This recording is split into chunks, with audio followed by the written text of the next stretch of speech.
Hi everyone, welcome back to my YouTube channel. This is Manisha Gupta, your ACC tutor. So I'm again back with a new videos, and this one is for the all the PM student. If you are appearing for the PM exam, so this video is going to be useful. Why? Because I'm going to discuss one long question from the topic variance, in which most of the student is struggling, and I'm pretty much sure after watching the today video you will be no longer suffering from this topic. It will be quite easy for you. And one more thing, in case you want me to solve any question of the PM, let me know in the comment box. I will try to upload those topic or those question videos as soon as possible. Okay, so now the question which we are going to discuss is vegan company, which was asked in March June 2023 attempt. Okay, so here this one is from the topic variance, and if you look at the requirement, the question is asking two requirement. The first one is to calculate each ingredient like soybeans and sugar. Calculate the following variance for the month of November, and they have provided the four name which we need to calculate for these two ingredients, soybeans and sugar. And you can see the marks allocated for this only calculation part. It is for 12 marks. So now if you don't commit any mistake in the calculation, you will grab fully 12 marks easily. And trust me, after watching this video, you will be no longer suffering in the planning and operation variance related to the material. So watch this video till end, and we can calculate all of these requirement easily. Just we will make a one chart, and by following that chart and putting all the information provided in the back scenario, we can calculate this figure very easily. Now the second part, they're asking to assess the performance of both the production manager and the purchasing manager for the month of November, and they also said there are 2 marks available for the additional calculation, and this is for the 8 marks, right? Okay, so now let's read the scenario, then we will again come back to the requirement, and then we will try to solve it together. Okay, so vegan company is based on Zealand, manufactures a wide range of non-meat and non-dairy product which supplies to the retailer. Okay, so company is based on Zealand, and ये क्या manufacture कर रही है? It's non-meat and non-dairy product. Okay, so we can say pure vegetarian. Okay, which it supplies to the retailers. Okay, so retail को focus कर रही है. Its mission is to produce high quality, cruelty free products sourced from the local ingredient. अब इसका मतलब ये क्या है? So now first they are focusing on the local supplier. Locally जो ingredient available है, किसके लिए कंपनी क्या प्रोड्यूस कर रही है? तो ये सोया मिल्क्स प्रोड्यूस कर रही है. ओके, सो ये सोया मिल्क्स मतलब जो इंग्रेडिएंट चाहिए हमको सोया मिल्क्स बनाने के लिए, ये लोकली ले रही है. So they are using the local ingredient to manufacture the final product soya milk. और सबसे मेन चीज, ये क्रुएल्टी फ्री प्रोडक्ट है. That means they are not testing any product on the animals और any of the like this kind of humans organism. ठीक है, सो ये कोई भी एनिमल पे टेस्ट नहीं कर रही है, और ये हाई क्वालिटी एंड जो लोकल इंग्रेडिएंट से बना हुआ सोया मिल्क प्रोड्यूस कर रही है. यहाँ पे सोया मिल्क का नाम दिया हुआ है, इसलिए मेरा आंख यहाँ पे गया soya milk. Okay, now vegan company use a just in time system and holds no inventories. So company just in time पे बेस्ड है, like वो inventory नहीं रखती है ना, जब चाहिए ऑर्डर आया उसी टाइम मैन्युफैक्चर हो रहा है. Okay, sorry. Its best selling product is soya milk, and for the month of November production levels were as follow. So basically company और भी प्रोडक्ट बना रही है, एंड आउट ऑफ विच इसका बेस्ट सेलिंग प्रोडक्ट क्या है? Soya milk. ठीक है, तो सोया मिल्क बनाने के लिए जो इंग्रेडिएंट चाहिए वो हमको नीचे भी दिया हुआ है। खास में ये उसी का बता रही है, उसका प्रोडक्शन लेवल बजटेड क्या था और एक्चुअल में क्या हुआ। ओके, सो बजटेड प्रोडक्शन हमारा 440,000 था, 440,000 एंड एक्चुअल में वी अचीव 480,000, ज़्यादा बनाया। Okay, and the main ingredient used in the soya milk are soybeans and sugar, both of which are grown within the 50 kilometer of vegan company premises। अब basically इनका mission क्या था कि ये एक हाई क्वालिटी और कोई भी एनिमल पे टेस्ट ना किया हुआ और लोकली जो भी अवेलेबल है हमारा इंग्रेडिएंट उसको यूज करके बनाते हैं, राइट। और one of the product example is soya milk इन्होंने बताया। अभी सोया मिल्क के लिए यहाँ पे बताया हुआ है कि 2 मेन इंग्रेडिएंट है which is the sugar and soya beans. और दोनों कहाँ से वो लोग ये कहाँ ग्रो हो रही है, जो प्रीमाइसेस है वेगन कंपनी जहाँ पे अपने ऑफिस एस्टैब्लिश की है उससे 50 किलोमीटर की दूरी पे है। Vegan company market its soybean milk on this basis making it appeal to customer committed to caring for the environment. Okay, so ये बेसिकली क्या कह रहा है ये सेंटेंस, जो वेगन कंपनी है तो ये क्या कह रहे हैं, लाइक वेगन कंपनी का मार्केटिंग स्ट्रैटेजी क्या है, वो कस्टमर को अपने प्रोडक्ट क्या सोच के बेच रहे हैं कि जो सोया मिल्क वो बना रहे हैं it is made from the locally grown ingredients. जैसे कि ये सोयाबीन्स और ये शुगर कहाँ से ले रहे हैं ये लोग, 50 किलोमीटर की दूरी पे इनका जो ये ग्रो हो रही है, फार्म में ग्रो हो रही है, वहाँ से ले रहे हैं, राइट। सो इसलिए ऑब्वियसली जो कस्टमर इन्वायरमेंट से लाइक अट्रैक्टेड होंगे और या फिर जो लोकली सोर्स मटेरियल को आई मीन प्रीफर करते होंगे और इको फ्रेंडली, वो ऑब्वियसली इनका प्रोडक्ट किनेंगे, ठीक है। Then extract from the standard cost card per unit of soya milk for November are shown below। अब ये स्टैंडर्ड कॉस्ट कार्ड दिया हुआ है कि हमको 2 इंग्रेडिएंट लग रहा है सोयाबीन एंड शुगर, ठीक है। इसका क्वांटिटी भी दिया हुआ है कि हमको 1 यूनिट बनाने के लिए, 1 यूनिट ऑफ सोया मिल्क बनाने के लिए हम लोग 200 ग्राम ऑफ सोयाबीन यूज कर रहे हैं एंड 12 ग्राम ऑफ शुगर। इनका कॉस्ट भी दिया हुआ है, ये स्टैंडर्ड कॉस्ट कार्ड है। But some time in exam आपको cost card may be 1 unit का ना देके they will provide the standard cost card for the 100 unit और मे बी अब 1000 यूनिट, डिपेंड करता है। सो प्लीज मेक श्योर आप ये चेक करें कि स्टैंडर्ड कॉस्ट कार्ड 1 यूनिट के लिए दिया है और 100 यूनिट के लिए दिया है और 1000 यूनिट के लिए दिया हुआ है, ठीक है। एंड उसके बाद में नीचे बोल रहे हैं ये लोग, vegan company use 94,000 kg of soybeans and 5280 kg of sugar in its actual production of soya milk in November. So basically उन्होंने एक्चुअली कितना कितना यूज किया सोयाबीन एंड शुगर, उसका इंफॉर्मेशन है। The actual cost of vegan company of soybeans in November was 5.70 per kg. Actual cost of sugar was 8.90 per kg. So ये actual cost भी दिया। The market price in Zealand for soybean decreased by 10% in November, but for sugar it was increased by 20%. अब ये इसका price ही increase हो गया, एक का इंक्रीज एक का डिक्रीज हो रहा है, ठीक है। This was due to unusual cool winter which had a positive effect on soybean crop but negative one on the sugar crop. The purchasing manager is responsible for negotiating the price with supplier. So इन्होंने वो price increase decrease का reason बता रहे हैं और ये इसके लिए कौन रिस्पॉन्सिबल है, परचेजिंग मैनेजर, वो बता रहे हैं, ठीक है। Now vegan company made change to the standard mix at the beginning of the November, reducing the sugar to 10 gram per unit in order to comply with the new government legislation। So basically government का कोई legislation आया हुआ है जहाँ पे sugar को हम लोग को रिड्यूस करना है, कहाँ 10 पर यूनिट, ठीक है। और ये लेजिस्लेशन से लिए कंप्लाई करने के लिए वेगन कंपनी ने अपना स्टैंडर्ड मिक्स मतलब प्रोपोर्शन चेंज किया।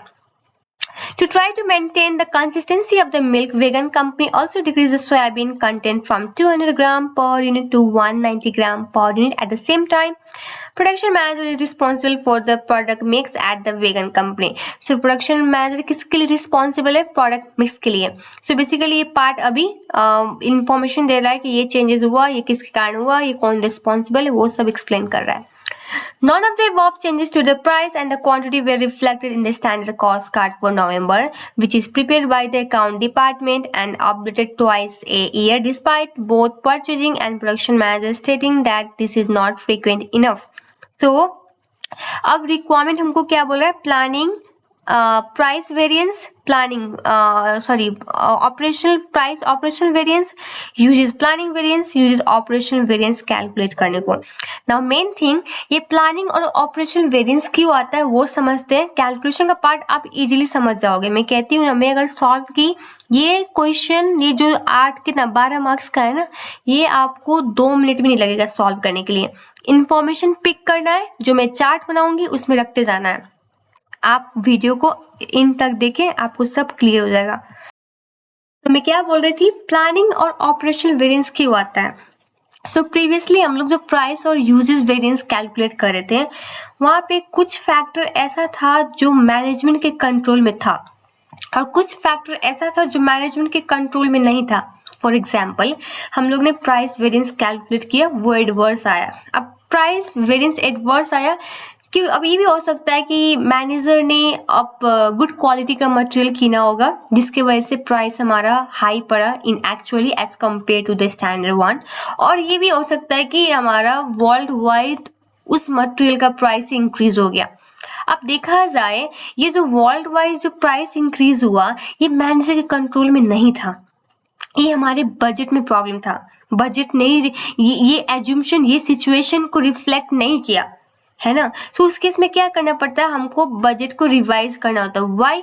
बिकॉज अगर इस चीज के वजह से मैं मैनेजर को ब्लेम करूंगा, उसको मैं बोनस या रिवार्ड नहीं दूंगा, तो क्या वो मैनेजर डिमोटिवेट होगा ना. हाँ, he will not like push him और herself to work hard to achieve the target. So इसीलिए हम लोग प्लानिंग और ऑपरेशनल वेरिएंस बाइफर्केट किया. सो प्लानिंग वेरिएंस डिफरेंस किस किस में आता है, जो हमारा ओरिजिनल बजट और रिवाइज बजट का डिफरेंस है वो प्लानिंग है. और ये क्या इंडिकेट करता है कि ये जो वेरिएंस आ रहा है ये मैनेजर के कंट्रोल में नहीं है. ये वेरिएंस अराइज होने का रीजन क्या है, ऐसा फैक्टर जो मैनेजमेंट के कंट्रोल में नहीं था.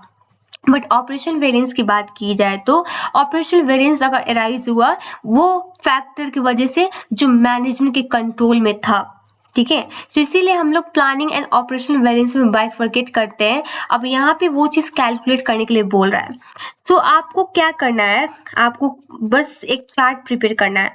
आपको अगर मेरा प्रीवियस वीडियो देखे होंगे वेरिएंस का, जहाँ पे मैंने सारा फॉर्मूला को अच्छे से एक्सप्लेन किया था, आपको याद करने की जरूरत नहीं थी उसमें. ठीक है, वो याद होगा तो ये भी अच्छे से समझ जाएंगे. तो पहले हम लोग क्या करेंगे, एसपी लिखेंगे, फिर अगेन एसपी एंड अब यहाँ पे एपी. अब मल्टीप्लाई करेंगे ए क्यू, यहाँ पे एक सेकेंड, यहाँ पे भी हम लोग मल्टीप्लाई करेंगे विथ ए क्यू. ठीक है, और यहाँ पे मल्टीप्लाई करेंगे विथ एस क्यू. ये हमारा बेसिक F2 का कॉन्सेप्ट है. ये दोनों का डिफरेंस क्या आता है, यूज वेरिएंस, और ये दोनों का डिफरेंस प्राइस वेरिएंस. एंड ये case is when purchase is equal to usages, जहाँ पे कोई क्लोजिंग इन्वेंट्री नहीं है.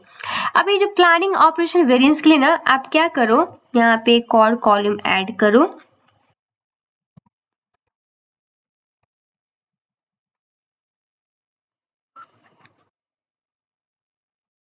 ठीक है, ओके, दैट्स फाइन. नाउ हमको बजट रिवाइज करना है. व्हाई? बिकॉज वहाँ पे सर्टेन फैक्टर वो करेक्ट नहीं था. वो हम लोग बजट को in light of the current situation, हमारा एज्यूम्शन रॉन्ग था, उसको रिफ्लेक्ट करना पड़ेगा. तो बजट रिवाइज करना होगा. बजट, मैं बार बार बोल रही हूँ, बजट रिवाइज करना होगा. सो यहाँ पे बजट में क्या रिवाइज होगा, एस क्यू. ठीक है, क्योंकि यूजेस वेरिएंस है. यूजेस में कहाँ पे इंपैक्ट आएगा, केजी में. केजी किसको रिफ्लेक्ट करता है, एस क्यू को. तो यहाँ पे एसपी तो सेम होगा और आर एस क्यू लिखेंगे बस. ठीक है, सिमिलरली यहाँ पे आते हैं. अब यहाँ पे इन दोनों में बजट कौन है, ये एसपी बजट है, बाकी सब तो एक्चुअल फिगर है. तो यहाँ पे आर एस पी लिख दो और ए क्यू से मल्टीप्लाई कर दो. नाउ इन दोनों का डिफरेंस मैं अगर नेक्स्ट शीट में ले जाऊं, ऐसे है, अगर आपको दिख रहा है तो. सो नाउ ये जो फर्स्ट और सेकेंड बॉक्स का डिफरेंस, ये हमारा मटेरियल यूजेस प्लानिंग वेरिएंस. क्योंकि यहाँ पे डिफरेंस किसके वजह से आएगा, ये स्टैंडर्ड के वजह से. और स्टैंडर्ड क्या है, बजट है। और ये हमारा प्लानिंग वेरिएंस है, क्योंकि बजट को हम लोग ने रिवाइज किया और उसमें डिफरेंस आया। सिमिलरली सेकेंड और थर्ड की डिफरेंस की बात करूं, ये हमारा क्या है, मटेरियल यूज ऑपरेशनल वेरिएंस। ठीक है, अब ये मैनेजर का परफॉर्मेंस इसके बेसिस पे जज करेंगे, नॉट दिस वन, ये उसके कंट्रोल में था ही नहीं। सिमिलरली इन दोनों का difference is material price planning variance again. ठीक है, एंड लास्ट वाला मटेरियल प्राइस ऑपरेशनल वेरिएंस। अब आपको कुछ नहीं करना है, कुछ नहीं करना है। अब ये सब हम लोग को यहाँ से इंफॉर्मेशन पिक करके दोनों सोयाबीन और शुगर के लिए तक रखते जाना है। ठीक है, ओके, ये रहा। सो हम लोग यहाँ पे अब प्रोडक्ट दो है ना, सोयाबीन एंड नीचे में डालती हूँ मैं शुगर। ठीक है, या फिर अभी रहने देते हैं, यहाँ पे मैं शुगर यहीं पे डालती हूँ। बस 2 मिनट और रुको मेरे साथ, ये क्वेश्चन देखो जल्दी से सॉल्व हो जाएगा, जल्दी से। ऑलराइट, तो देखो अब एसपी क्या था हमारा, स्टैंडर्ड कॉस्ट पर केजी। और क्वेश्चन में पढ़ोगे तो कहाँ पे दिया है, ये स्टैंडर्ड कॉस्ट कार्ड से हम लोग लेंगे। स्टैंडर्ड कॉस्ट कार्ड में क्या दिया है, 5.9 और 1.80 फॉर शुगर। सो यहाँ पे हम लोग $5.90, ठीक है, डिवाइड बाई पर केजी, या फिर ये सभी छोड़ते हैं, 5.90 रखते हैं सीधे। 5.90 हुआ, शुगर के लिए कितना है 1.8। और ये एसपी जहाँ पे है उसको हम लोग ये कॉपी पेस्ट करते हैं। यहाँ पे एसपी है, इसको भी डालेंगे, यहाँ पे एसपी, इसको भी डालेंगे, यहाँ पे नहीं है, नहीं डालेंगे, खत्म। अब हमको एसक्यू चाहिए। एसक्यू क्या है, standard quantity for actual production. जो एक्चुअल हम लोग ने प्रोड्यूस किया है उसके लिए कितना मटेरियल चाहिए था फॉर सोयाबीन। अब एक्चुअल प्रोडक्शन कहाँ से पिक होगा, ये रहा 480,000 यहाँ पे। अब ये 480,000 के लिए मुझे सोयाबीन कितना चाहिए था, हमारा एक यूनिट के लिए 200 ग्राम है, तो 480 के लिए निकाल सकते हैं ना इजीली। अब देखो एक यहाँ पे एक सेकेंड में करके दिखाती हूँ, उसके बाद बोलूँगी। सो यहाँ पे हमारा एक यूनिट के लिए कितना लग रहा है, 200 ग्राम। 200 ग्राम को केजी में कन्वर्ट करेंगे 0.200, और एक्चुअल प्रोडक्शन कितना है हमारा, इस 480,000। ठीक है, ये डन, एसक्यू का पार्ट डन। सिमिलरली शुगर के लिए करते हैं। शुगर के लिए क्या हमारा 12 ग्राम, क्वेश्चन में दिया हुआ है 0.012, और एक्चुअल प्रोडक्शन अगेन 480,000। ये पार्ट खत्म। ये यहाँ पे देख सकते हैं आप, ये चीज़, ये एसक्यू का जो एक यूनिट के लिए कहाँ से पिक करेंगे, हम लोग स्टैंडर्ड कॉस्ट कार्ड से पिक करेंगे। यहाँ तक ठीक है, ऑलराइट। अब हम लोग देखते हैं इंफॉर्मेशन और क्या क्या यूज हो सकता है। यहाँ तक तो कुछ नहीं है बच्चा, अब नीचे आते हैं। Vegan company use 94,000 kg of soybean and 5280 kg of sugar in its actual production of soya milk. So ये एक्चुअल प्रोडक्शन में यूज हुआ है, ये क्या है हमारा AQ। सो AQ अब यहाँ पे यूज होगा एक ठो। सो AQ हमारा क्या है 94,000। इसके लिए कितना है, इसके लिए है 5280। ठीक है, उसके बाद AQ का यूज़ कहाँ पे, यहाँ पे 94,000 और 5280। ठीक है, ये यहाँ पे भी यूज़ है, तो इसको यहाँ पे भी डाल देती हूँ। यहाँ तक क्लियर है, ऑलराइट। उसके बाद क्या पे हमारा क्या है दिया हुआ, actual cost to the vegan company of soybean in November was 5.70 per kg and the actual cost for sugar was 1.90 per kg। ये क्या हमारा एक्चुअल प्राइस पर kg विच इज AP। तो यहाँ पे हम लोग इसको डालेंगे, इसका वैल्यू क्या है हमारा 5.70 इंटू, और ये 1.90 इंटू। ठीक है, ये हो गया, ये भी डन। फर्स्ट और लास्ट तो डन ही हो गया है ना, ये भी डन हो गया। अब ये दोनों बच गए हैं, अब इसको देखते हैं हम लोग। The market price in the Zealand for soybean decrease by 10% in the November, but for sugar increase by 20%। ये क्या है हमारा, ये प्राइस में इंक्रीज आ रहा है। रिवाइज प्राइस कौन सा था, ये था ना। सो हमारा स्टैंडर्ड के अकॉर्डिंग प्राइस क्या था फॉर सोयाबीन, इट वाज 5.9। सो 5.9 का प्राइस डिक्रीज हुआ 10% से, मतलब हम लोग 90% लेंगे अब वैल्यू, ये मल्टीप्लाई करके डन। सिमिलरली यहाँ पे हमारा 1.8 स्टैंडर्ड था, अब यहाँ पे प्राइस इंक्रीज हुआ 20% से, सो मल्टीप्लाई करेंगे 1.2 से, ये पार्ट डन। और तो यहाँ पे भी 0.9 कर देती हूँ, परसेंटेज रहेगा तो कन्फ्यूजन क्रिएट करेगा, so it's better to have a 0.9। यहाँ तक क्लियर है? Okay. This was due to the unusual cool winter which had a positive effect on the soybean crop but a negative one on the sugar crop. The purchasing manager is responsible for negotiating price with supplier. Alright. Wagon company made a change to standard mix at the beginning of the November, reducing the sugar to the 10 gram per unit in order to comply with the new government legislation. To try to maintain the consistency of the milk, Wagon company also decreased the soybean content from 200 gram per unit to 190 gram per unit at the same time. So basically अब यहाँ पे देखोगे ना, पहले sugar का information दिया है, अब एग्जाम में जल्दी में हम लोग सोयाबीन में 10 ग्राम डाल देंगे, विच इज़ इनकरेक्ट, ये ख्याल करना है। इन्होंने शुगर के आगे दिया और सोयाबीन का बाद में दिया, तो शुगर और ऊपर से ये 2 मतलब वहाँ तक रिड्यूस हुआ है। Some time they will say कि बाई में हमको कैलकुलेट करना पड़ेगा, उतना से एडजस्ट करना पड़ेगा, पर यहाँ पे उन्होंने दिया 10 ग्राम। सो दैट मीन्स अब RSQ के लिए क्या करना पड़ेगा, ये हमारा जो पहले 12 ग्राम था, ये अब कहाँ पे रिड्यूस हो गया, 10 ग्राम पे, और ये जो 200 ग्राम था ये 190 पे रिड्यूस हुआ। सो अब 190 को 0.19 ग्राम हो गया, ठीक है, इंटू 480,000। यही चीज़ है, बस ये 200 ग्राम की जगह में अब हम लोग 190 ग्राम लेंगे। सिमिलरली इसके केस में हम लोग यही चीज़ है, बस यहाँ पे हम लोग अब 10 ग्राम लेंगे क्योंकि 10 ग्राम तक रिड्यूस हुआ है, बात खत्म हो गया। इतना ही कैलकुलेशन था हमारा। अब इसको सॉल्व करो, सॉल्व करने के बाद आंसर समथिंग लाइक दिस आएगा, ठीक है, ऐसा आएगा। वही फिगर को मैंने यहाँ डाल दिया, ये आएगा। अब ये दोनों का डिफरेंस क्या है हमारा, ये इन दोनों का difference is our material usages planning variance. Similarly इन दोनों का डिफरेंस क्या है, मटेरियल यूजेस ऑपरेशनल वेरिएंस, ठीक है। मैं छोटा कर देती हूँ सो दैट कि आपको दिख जाए। ओके, सो नाउ ये दोनों का difference is our material price planning variance और ये मटेरियल प्राइस ऑपरेशनल वेरिएंस जो कि मैंने यहाँ पे डाल दिया। अब ये पॉजिटिव है तो ये फेवरेबल, ये नेगेटिव है तो एडवर्स, फेवरेबल एडवर्स, ये भी लिखते जाओ, favourable favourable adverse adverse favourable. अब देखो तो पार्ट ए जो 12 मार्क्स का था, कितना जल्दी मैंने कैलकुलेट किया। सिर्फ ये चार्ट याद करो, ये चार्ट याद करो, अब इसको हाइड कर दो, चलेगा। क्यों चलेगा, हम लोग ने कर लिया कैलकुलेशन, दिखा दिया हम लोग ने, ये सब चीज़ दिखा दिया। ऑलराइट, सो आप इस चार्ट को फॉलो करके आपको कोई फॉर्मूला को याद करने की ज़रूरत नहीं है। ये चार्ट फॉलो करो, वैल्यू इन्फॉर्मेशन पिक करो, इन सिनेरियो से डालते जाओ और कैलकुलेशन भी फटाफट कर लो।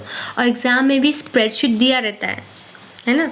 सो और एक और चीज़, ये कैलकुलेशन करते वक्त ये ऐसे दिखाना ज़रूर, कैलकुलेटर से कैलकुलेट करके वैल्यू वहाँ पे नहीं डालना है। वाई, वहाँ पे अगर मान लो फाइनल वैल्यू आप 566,400 डालते हो, अगर मिस्टेक हुआ एग्जामिनर वेरीफाई नहीं कर पाएगा आपने कैसे कैलकुलेट किया था। अगर आप ये सारे कैलकुलेशन दिखाओगे सो ही और शी कैन वेरीफाई कि ओके आपने ये फिगर पिक किया, आपने मान लो कि ये 5.9 गलत लिया हो, बाकी राइट है, तो यहाँ पे उसका मार्क्स सिर्फ कटेगा, बट इसके बेसिस में फर्दर जो डिस्क्राइब किया है उसका मार्क्स आपको अवेलेबल होगा, ठीक है। सो बी केयरफुल, ओके। इसके बेसिस में जो भी एक्सप्लेनेशन किया उसका मिलेगा मार्क्स। सो ये चीज़ भी आप दिखाओ, आप प्रॉपर कैलकुलेशन दिखाओ क्या क्या किया है आपने। ऑलराइट, ये हमारा पार्ट ए के लिए था। तो पार्ट बी के लिए मैं बोल देती हूँ, ये परफॉर्मेंस का क्या पूछ रहा है, assess the performance of both the production manager and the purchasing manager for the month of November. और ये आपका 8 मार्क्स के लिए है, राइट, ओके। सो अब यहाँ पे देखा जाए हमारा 2 मैनेजर है, प्रोडक्शन मैनेजर जिसका परफॉर्मेंस किस चीज़ के बेसिस पे इवैल्यूएट हो रहा है, जो वो प्रोडक्शन करेगा, है ना। और यहाँ पे लिखा हुआ था मिक्स के लिए भी वही रिस्पॉन्सिबल है। सिमिलरली परचेजिंग मैनेजर जो परचेज करेगा मटेरियल बाहर से, वो उसके लिए रिस्पॉन्सिबल होगा, और यही बंदा है जो बाहर सप्लायर से नेगोशिएट करता है। अब यहाँ पे हमारा प्लानिंग एंड ऑपरेशनल वेरिएंस में इन दोनों मैनेजर का परफॉर्मेंस किसके बेसिस पे जज होना चाहिए? ऑपरेशनल वेरिएंस के बेसिस पे, नॉट द प्लानिंग। प्लानिंग का तो हमारा उस फैक्टर की वजह से आता है जो हमारे कंट्रोल में था ही नहीं, है ना। सो जो हमारे कंट्रोल में है दैट इज ऑपरेशनल वेरिएंस, और मैनेजर का परफॉर्मेंस उसी बेसिस पे जज होना चाहिए, राइट। ओके, अब देखो प्लानिंग वेरिएंस फेवरेबल ये छोड़ो, ऑपरेशनल वेरिएंस एडवर्स आ रहा है, यूजेज एडवर्स आ रहे हैं। सिमिलरली प्लानिंग यहाँ पे फेवरेबल है, ये हम मैनेजर को जज करते वक्त इसको नहीं देखेंगे, बट ये देखेंगे कि प्राइस वेरिएंस हमारा ऑपरेशन नेगेटिव में आ रहा है, ठीक है। ये किसके लिए? सोयाबीन के लिए। सिमिलर शुगर की बात की जाए तो प्लानिंग अगेन फेवरेबल है, but material use operation variance negative में है। प्लानिंग अगेन अब यहाँ पे नेगेटिव में है, बट ऑपरेशन ये फेवरेबल है, ठीक है। सो अब इसको डिस्कस करना पड़ेगा, मैंने थोड़ा सा लिखा हुआ तो है, let's see. So vegan company produce cruelty free soya milk using the soybean and the sugar. In November, both the mix of the ingredients and the market price changed, but the standard cost card was not updated. Obviously question में इन्होंने बोला हुआ था कि ये जो change हुआ है प्राइस और क्वांटिटी में, इसको स्टैंडर्ड में अपडेट नहीं किया गया है, ये बोला हुआ है ना सर। सो अब ये जो वेरिएंस जो हमारा स्टैंडर्ड है, it is not reflecting to our real situation. अब इसके बेसिस पे हम लोग जो ट्रेडिशनल वेरिएंस एनालिसिस करेंगे that will be misleading. Manager का परफॉर्मेंस असेस करेंगे, उसके बेसिस पे मैनेजर को डीमोटिवेट करेगा, they will really feel bad, है ना। सो देयरफॉर जो ईच मैनेजर है that is the production and the purchasing should be assessed using the operational variance only, since those reflect what they could actually control, and we will assess the performance of both of them separately. So मैंने यहाँ पे heading डाला हुआ है, ठीक है। Starting का part हो गया। अब 8 मार्क्स के लिए 4 मार्क्स इसका, 4 मार्क्स इसका होगा, और 2-2 मार्क्स हम लोग दो प्रोडक्ट का मान सकते हैं। सो मैंने थोड़ा डिस्क्राइब किया है फॉर रेफरेंस, आप चाहो तो खुद से एक्सप्लेन कर सकते हो, एंड इफ़ यू फील कि इसको कोई चेक कर दे you can send it to me. मेरा सोशल मीडिया आईडी मेरा प्रोफाइल पे होगा, यूट्यूब प्रोफाइल पे, आप मुझे कहीं पे भी टेक्स्ट कर सकते हो। सो परचेजिंग मैनेजर अब क्या करता है? प्राइस नेगोशिएट करता है सप्लायर से, उसका काम है सप्लायर से प्राइस नेगोशिएट करना, एंड इसका परफॉर्मेंस भी हमारा मटेरियल प्राइस ऑपरेशनल वेरिएंस उसके बेसिस में जज होना चाहिए, ठीक है। अब मटेरियल प्राइस वेरिएंस हमारा क्या था? ऑपरेशनल वाला। Material price operational variance negative, और इसका पॉजिटिव आ रहा है ना। शुगर का पॉजिटिव है, इसका नेगेटिव आ रहा है, ओके। अब देखो सोयाबीन के केस में the material price operation variance MPOV for soybean was 36,668 worse. Is it so? We can check. Yes, adverse तो है, right. Showing that actual price paid was higher than the market price. अब ये क्या adverse reflect कर रहा है कि manager ने ज़्यादा पैसा पे किया सप्लायर को। हावेवर ये तो देखा जाए ये मटेरियल कहाँ से खरीद रहा है?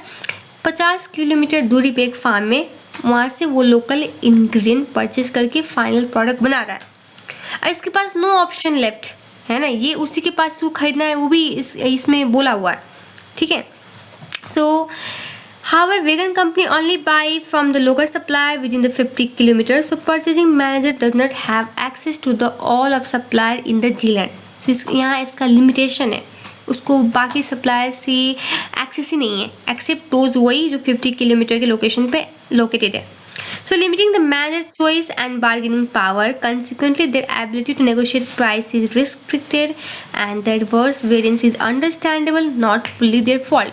अगर इसके पास ऑप्शन होता, he might be negotiate with the other supplier जो चीप में हमको मटेरियल दे दें, बट इसके पास ऑप्शन ही नहीं है, तो इसका फॉल्ट ही नहीं है ना वो चीज़, राइट। सिमिलरली शुगर के केस में देखा जाए इट्स फेवरेबल, मीनिंग मैनेजर ने जो प्राइस था कम पे किया as compare to the standard, so that means he is having a better price control over this ingredient, है ना। सो ये चीज़ मैंने यहाँ पे एक्सप्लेन किया हुआ है। नाउ प्रोडक्शन की बात की जाए, ये मैनेजर किसके लिए रिस्पॉन्सिबल है? मटेरियल परचेज प्रोडक्शन करने के लिए, राइट।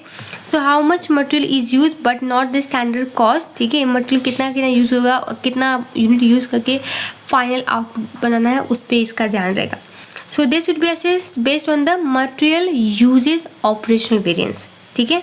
और मटेरियल ऑपरेशनल वेरिएंस देखा जाए तो हमारा एक नेगेटिव था एंड ये भी नेगेटिव था। अब इसका रीज़न मैंने यहाँ पे एक्सप्लेन किया है, सो आप एक बार देखो और नहीं समझ में आता you can ask me any time, okay. जो मेरा सोशल मीडिया आईडी दिया हुआ है वीडियो, क्योंकि काफ़ी लंबी हो चुकी है।